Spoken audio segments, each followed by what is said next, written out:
Amidst the vast realm of social media, where trends and personalities collide, a few TikTokers have unwittingly sparked the ire of Mexico's most dangerous cartels. 5 TikTokers found themselves on a collision course with some of Mexico's most feared drug cartels. These influencers, seeking to entertain and engage their followers, unwittingly sparked the ire of criminal organizations known for their ruthlessness and violence. Sabrina Duran Montero, a TikTok sensation with millions of followers, dared to delve into controversial topics, including the inner workings of drug cartels. Mohit Moore, a charismatic content creator, pushed boundaries with his edgy humor and provocative content. Rulo Marquez, known as Fuo Marquez, flaunted his lavish lifestyle on social media, drawing the attention of the infamous Jalisco New Generation Cartel or CJNG. Illuminati, a mysterious figure with a penchant for controversy, made headlines by insulting one of Mexico's deadliest cartels, while Austina Aresti, a fearless newscaster and TikToker, found herself in the crosshairs of cartel threats after exposing alleged ties between vigilante groups and drug traffickers. As their stories unfold, we delve into the risky world of social media influencers who crossed paths with dangerous criminal organizations, learning the harsh consequences of provoking the wrong adversaries in the digital age. Sabrina Duran Montero, a name that once resonated across social media platforms, met a tragic end that sent shockwaves through Chile. She wasn't just another TikToker, she was a woman entangled in a dangerous web of crime and influence. On October 23, 2023, Sabrina was brutally murdered in broad daylight by 2 cartel sicarios in southwest Santiago. But this wasn't the beginning of her story. It started back in May 2022. Sabrina, along with her brothers, was arrested for involvement in a drug business in PFFL. Despite her legal troubles, Sabrina continued to wield influence on TikTok under the usernames Katrina Guzman and Lena, showcasing a life of luxury and excess. During her 3-year sentence, Sabrina's TikTok account flourished, amassing over 610,000 followers. She became known as the TikTok Narco Queen, blending her criminal activities with social media stardom. Even from behind bars, Sabrina managed to captivate an audience living a life that seemed larger than prison walls. Upon her release on supervised probation, Sabrina's online persona grew even more extravagant, showcasing wealth and luxury. However, this newfound fame came at a cost. Her glamorous portrayal of the criminal lifestyle made her a target not only for rival gangs, but also for the Chilean government. Sabrina's downfall was swift and violent. While driving to a nail salon, she was ambushed by 3 sicarios, forced out of her car, and shot 8 times. The brutal attack was captured on camera, highlighting the stark reality of her demise. Despite efforts to save her, Sabrina succumbed to her injuries on the way to the hospital. Her murder remains unsolved, a grim reminder of the dangers that lurk in the shadows of social media fame. Sabrina's story is a cautionary tale of a life lived on the edge, where online influence collides with brutal realities of criminal life.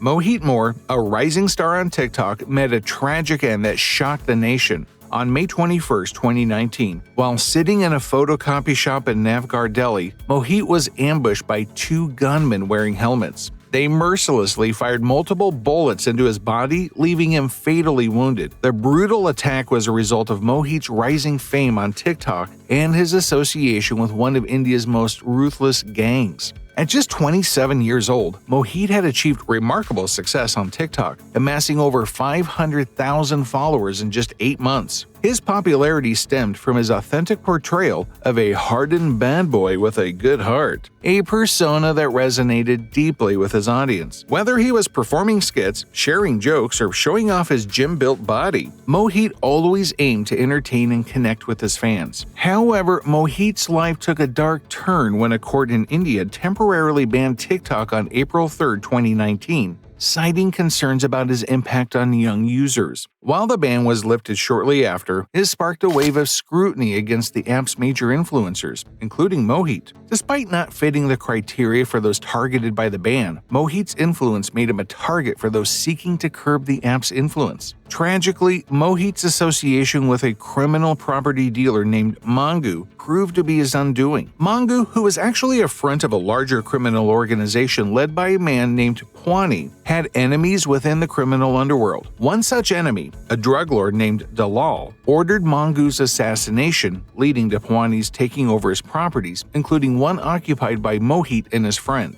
When Pwani pressured Mohit to pay the 30 rupee lakh owed to Mangu, Mohit refused, claiming he owed Mangu and not Pwani. This refusal led to Pwani ordering Mohit's murder, which was carried out by a teenage gang member recruited by Pwani. The brutal murder of Mohit Moore serves as a grim reminder of the dangers of fame and the dark underbelly of social media influence. In the world of social media influencers, few stories are as daring and controversial as that of Rulo Marquez, also known as Fuo Marquez. With millions of followers across his platforms, Fuo lived a life of luxury and excess, showcasing his wealth and extravagant lifestyle to his fans. But it was reckless behavior and disregard for consequences that would ultimately lead him into dangerous territory. Born into a wealthy family, Fuo's upbringing was marked by privilege and extravagance. His family background hinted at connections to high-profile individuals, with his grandfather serving dignitaries and his father owning a gas station chain. Fuo's life seemed like a fairy tale, filled with luxurious cars, clubbing with friends, and living the dream life in Mexico.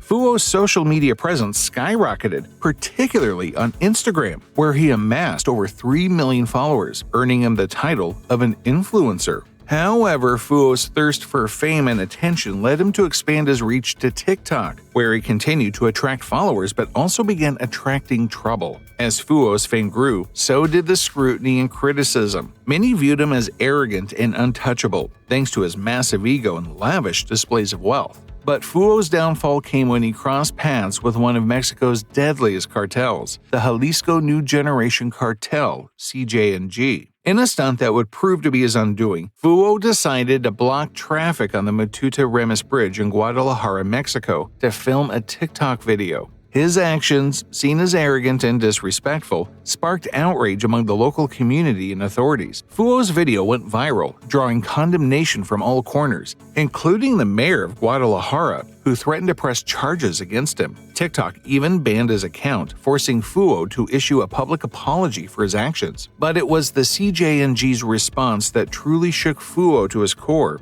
In a message sent to Fuo, the cartel made it clear that his actions were unacceptable and that they would not tolerate such behavior in their territory. The cartel's reputation for violence and ruthlessness struck fear into Fuo, who realized the grave danger he put himself in. Terrified for his life, Fuo sought refuge in his parents' mansion, surrounded by armed security. Despite his attempts to protect himself, Fuo lived in fear, knowing that the CJNG could strike at any moment. Fuo's story serves as a cautionary tale of the dangers of fame and arrogance, reminding us that even the most influential individuals are not immune to the consequences of their actions. In the realm of social media, where attention is currency, there are those who seek fame at any cost. One such individual, known only by his TikTok handle, Illuminati6, dared to challenge the most dangerous cartel in Mexico, the CJNG, with reckless abandon. Illuminati6's TikTok account was a platform for daring stunts and provocative challenges.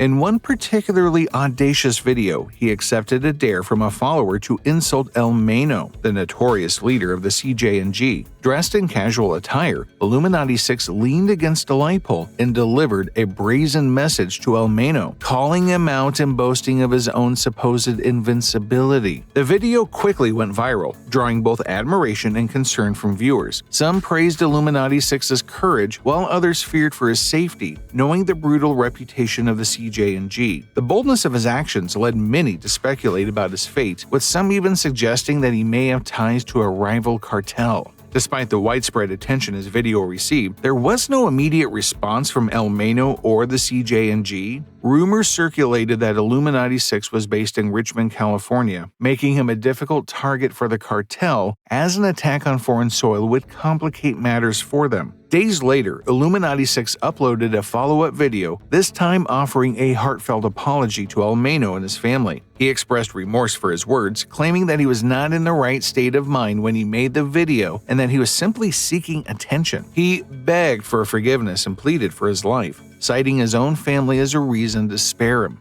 The internet was abuzz with speculation about the sincerity of Illuminati 6's apology. Some believed that he had genuinely reconsidered his actions, while others suspected that he was coerced into apologizing out of fear for his life. Regardless of the truth, Illuminati 6's fate remains uncertain, as his TikTok account was subsequently banned, leaving his followers and critics alike to wonder what became of that daring provocateur who dared to challenge the cartel. Austina Oresti, a TikToker and newscaster, found herself in the crosshairs of the Jalisco New Generation Cartel (CJNG) after she became the target of a threatening video released by the cartel. Known for her involvement in the press, Oresti was accused by the CJNG of bias and of supporting vigilante groups in Mexico, allegations she vehemently denies. In the video posted by the CJNG, a spokesman representing the cartel sat down to deliver a chilling message to Oresti. Surrounded by 6 armed individuals dressed in black, the spokesman stated that while he was not against freedom of expression, he was against anyone who attacked him or the cartel. He went on to threaten Oresti, claiming that the cartel would find and kill her for tarnishing their name. The CJNG's message was clear. They viewed Oresti as an enemy for her alleged support of vigilante groups, which they claimed were actually drug traffickers posing as heroes. The cartel accused these groups of attacking various cartels to gain favor with the Mexican government and gain control of the drug trade. Oresti's life quickly became a matter of national concern. Following the CJNG's video, Mexican President Obrador assured the country that Oresti, along with all Mexicans, would be protected from intimidation or threats. The presidential spokesperson reiterated this comment, stating that the government would take the necessary measures to protect members of the press who speak their minds. In response to the threats, Oresti announced that she was under the protection of the government and appeared unfazed by the CJNG's message. Despite the assurances from the government, the situation remained tense, with many wondering if the cartel would follow through on their threats. For now, Oresti continues to live her life, but the specter of cartel violence looms large. Journalism in Mexico is a dangerous profession, and Oresti's story serves as a reminder of the risks journalists face when reporting on sensitive issues involving powerful criminal organizations. As these TikTokers learned, crossing paths with powerful cartels can have serious consequences. Their stories serve as cautionary tales in the ever-evolving landscape of social media. Stay safe, and remember, your online actions can have real-world implications.